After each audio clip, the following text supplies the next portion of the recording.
জামায়াতে ইসলামী বাংলাদেশের ইফতার পার্টিতে উপস্থিত হয়ে তারেক রহমান বলেন, আজকের এই ইফতার মাহফিলের অনুষ্ঠানের সম্মানিত সভাপতি, ইফতার মাহফিলে উপস্থিত সম্মানিত সকল রোজাদারগণ, সকল উপস্থিতিবৃন্দ, আসসালামু আলাইকুম। প্রথমে আমি বাংলাদেশ জামাতে ইসলাম এবং তার নেতৃবৃন্দকে আন্তরিকভাবে ধন্যবাদ জানাচ্ছি। আজকে আমাকে, আমার সাথে আমার নেতৃবৃন্দকে এবং আমার সাথে আমার সফর সঙ্গীবৃন্দকে এই ইফতার মাহফিলে দাওয়াত দেওয়ার জন্য। সম্মানিত সকল নেতৃবৃন্দ, উপস্থিতিবৃন্দ, আজকে এখানে শুধু আমি নই, এখানে শুধু বাংলাদেশ জামাতে ইসলামের নেতৃবৃন্দ বা কর্মীবৃন্দই নয়, আমাদের বাইরেও এখানে অন্যান্য আরও রাজনৈতিক দলের নেতৃবৃন্দ আছেন। এখানে আরও অন্যান্য সমাজের অন্যান্য বিভিন্ন স্তরের বিভিন্ন সম্মানিত ব্যক্তিবর্গ উপস্থিত আছেন আজকের এই ইফতার মাহফিলে। আজকে আমরা একটি গুরুত্বপূর্ণ সময়ে সকলে এখানে একত্রিত হয়েছি।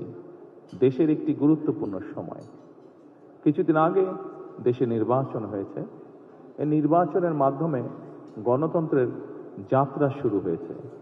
যে গণতন্ত্রের জন্য বাংলাদেশের মানুষ প্রায় 1 যুগেরও বেশি সময় ধরে অকাতরে জীবন দিয়েছে, বিভিন্ন অত্যাচার, নির্যাতন, গুম, খুনের শিকার হয়েছে। এত ত্যাগের বিনিময়ে আমরা আজকের এই গণতন্ত্রের যাত্রা, যেটি সূচনা হচ্ছে বা হয়েছে নির্বাচনের মাধ্যমে, সেটির সুযোগ পেয়েছি। এই ত্যাগের মাধ্যমে, এই আত্মত্যাগের মাধ্যমে হাজারো মানুষের অত্যাচার, লক্ষ মানুষের নির্যাতনের মাধ্যমে আমরা আমাদের বাক, ব্যক্তি স্বাধীন গণতান্ত্রিক অধিকার চর্চার সুযোগ আমরা ফিরে পেয়েছি। সেজন্যই প্রথমেই আসুন আমরা আল্লাহর দরবারে শুকরিয়া আদায় করি। সম্মানিত উপস্থিতিবৃন্দ, বাংলাদেশের মানুষ আজকে অনেক প্রত্যাশা নিয়ে, অনেক আকাঙ্ক্ষা নিয়ে, অনেক আশা নিয়ে আমাদের সকলের দিকে তাকিয়ে আছে, বিশেষ করে রাজনৈতিক দলগুলোর দিকে তাকিয়ে আছে। আজকে আমাদের এই ইফতার মাহফিলে আসুন আমরা আল্লাহর নামে শপথ গ্রহণ করি যে আমাদের আগামী দিনের কাজগুলো হবে এই দেশের মানুষের ভাগ্য পরিবর্তনের জন্য। আসুন আমরা আল্লাহর দরবারে সেই রহমত চাই যার মাধ্যমে আল্লাহ আমাদেরকে এই দেশের মানুষের ভাগ্য পরিবর্তনের জন্য, এই দেশের ভাগ্য পরিবর্তনের কাজ করার তৌফিক আমাদেরকে আল্লাহ তাআলা দিবেন। পরিশেষে আমি আবারও বাংলাদেশ জামাতে ইসলাম এবং জামাতে ইসলাম নায়েবে আমির শফিক সাহেব সহ সকল নেতৃবৃন্দকে আন্তরিক ধন্যবাদ জানাচ্ছি আজকে এখানে আমাদেরকে দাও। উক্ত অনুষ্ঠানে বিরোধী দলীয় নেতা ডাক্তার শফিকুর রহমান বলেন, অন্যান্য সংগঠন সমূহের সম্মানিত শীর্ষ নেতৃবৃন্দ,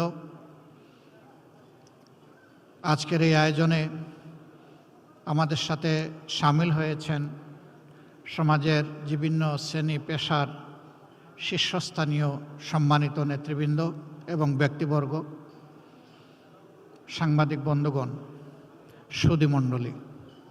আমি প্রথমেই আমার পক্ষ থেকে আপনাদের প্রতি গভীর কৃতজ্ঞতা জ্ঞাপন করছি যে আপনারা আমাদের দাওয়াত কবুল করে কষ্ট করে আজকে এখানে হাজির হয়েছেন।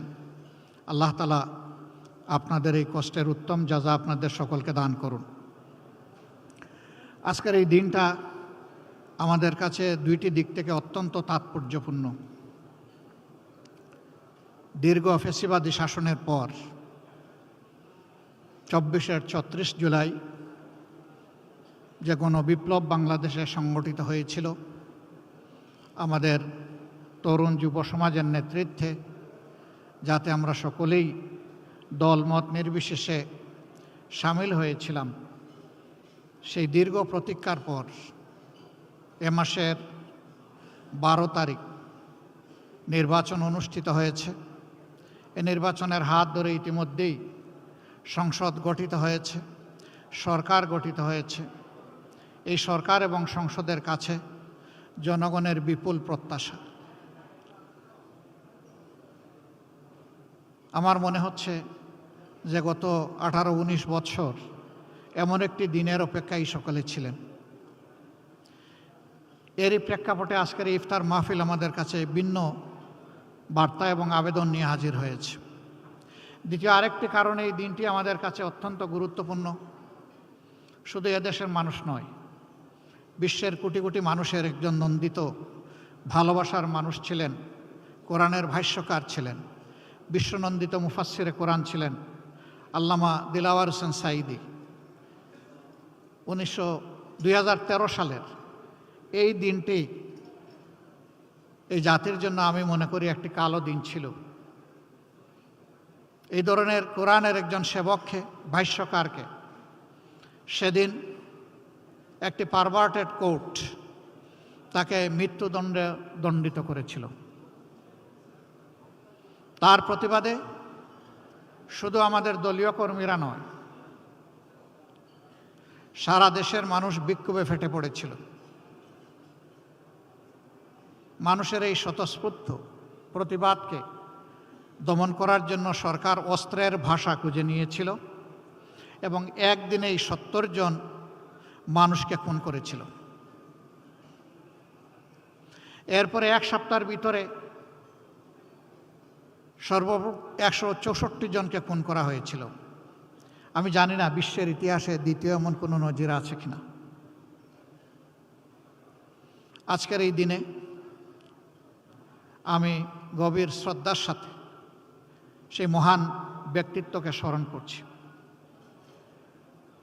মহান মওলায়ে আজিমের দরবারে দোয়া করছি আল্লাহ যেন তার এই গোলামকে মর্যাদাবান শহীদের কাতারে সামিল করে নেন।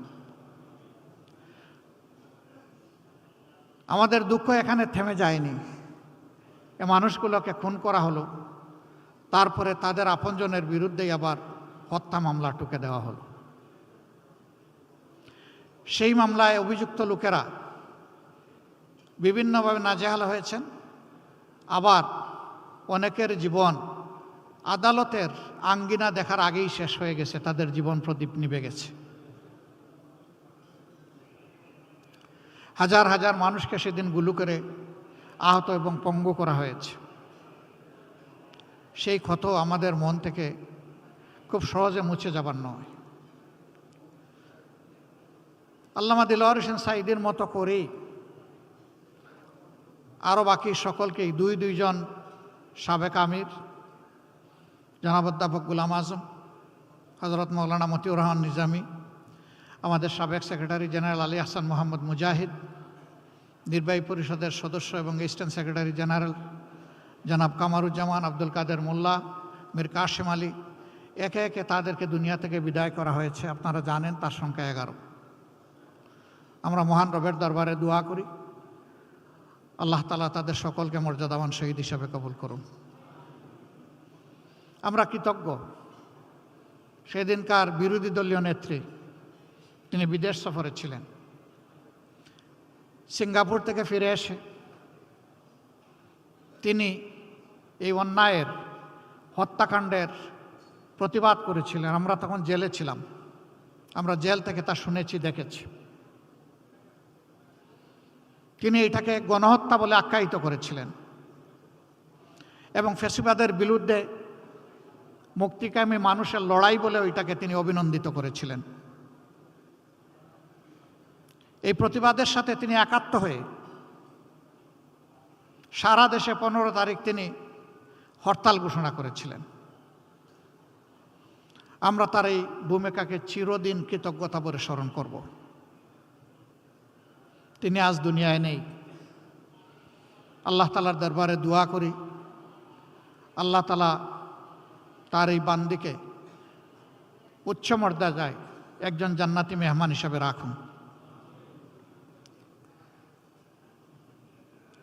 আজকে তার সন্তানের উপরে এই দেশ পরিচালনার দায়িত্ব পড়েছে। আমরা গতানুগতিক কোনো বিরোধী দল হিসাবে এই সংসদে ফাংশন করতে চাই না। আমরা চাই এই সংসদ হোক অর্থবহ, জনগণের সমস্ত চাওয়া পাওয়ার কেন্দ্র। সরকারি দল তারাও যেমন দায়িত্বশীল ভূমিকা পালন করবেন।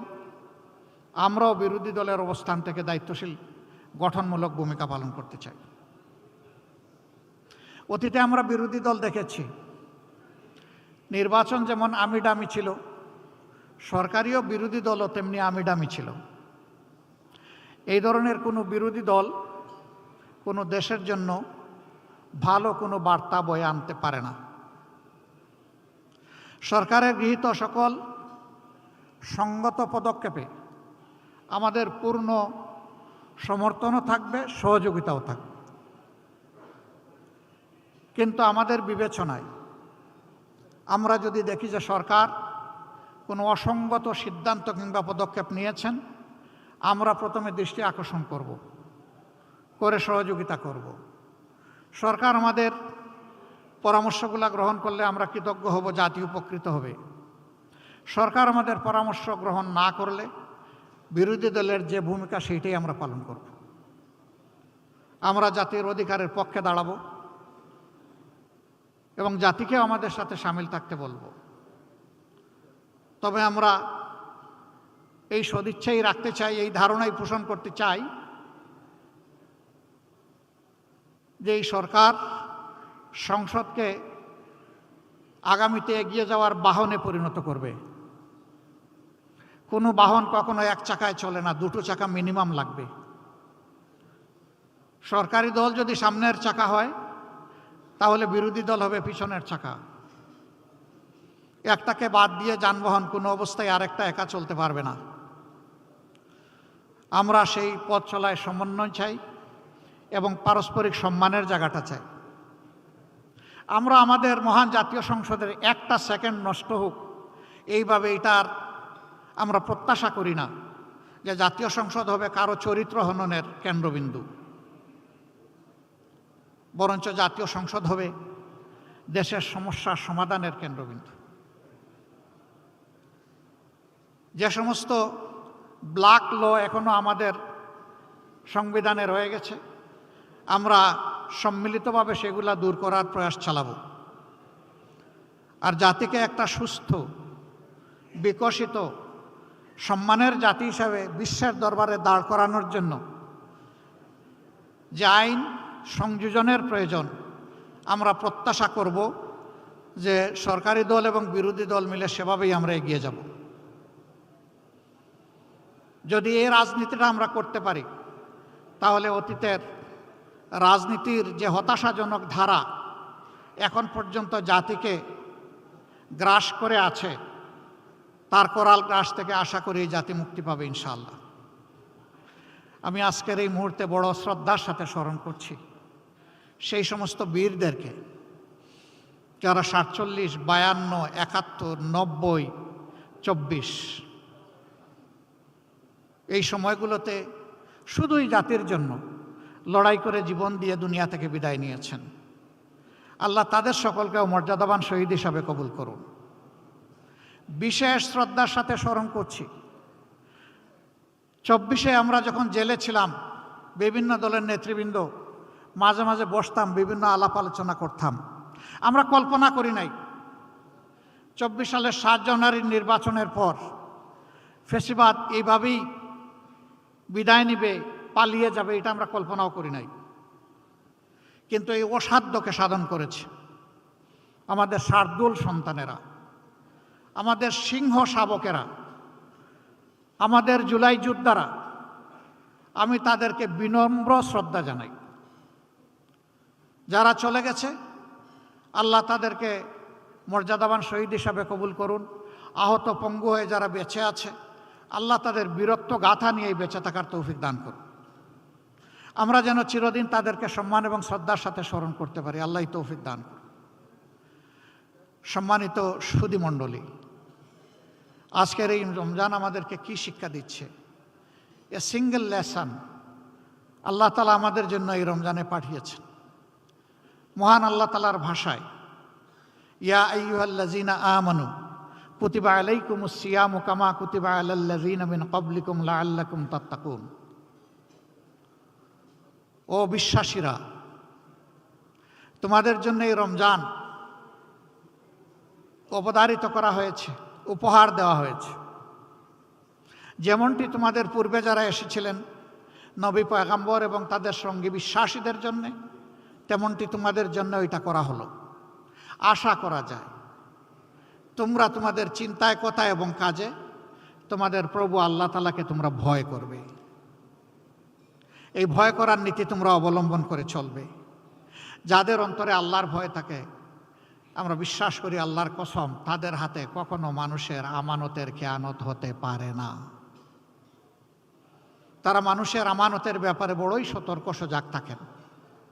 আল্লাহ তাআলা আমাদের সকলকে যেন আল্লাহ তাআলার সৃষ্টির সেই আমানতের পবিত্র হেফাজত করার তৌফিক আল্লাহ আমাদেরকে দান করেন। আপনাদের সকলকে আমি আরেকবার অন্তরের অন্তঃস্থল থেকে গভীর কৃতজ্ঞতা, ধন্যবাদ জানিয়ে এই রমজানের শিক্ষাকে বুকে ধারণ করার তৌফিক মহান মাবুদের দরবারে কামনা করে, যারা এখানে উপস্থিত হয়েছেন তাদের সকলের জীবনের সুস্থতা, দীর্ঘ হায়াত এবং জীবনের সফলতা কামনা করে আমার বক্তব্য এখানেই শেষ করছি। সুমাইয়া ফারাজি, দৈনিক আর নিউজ।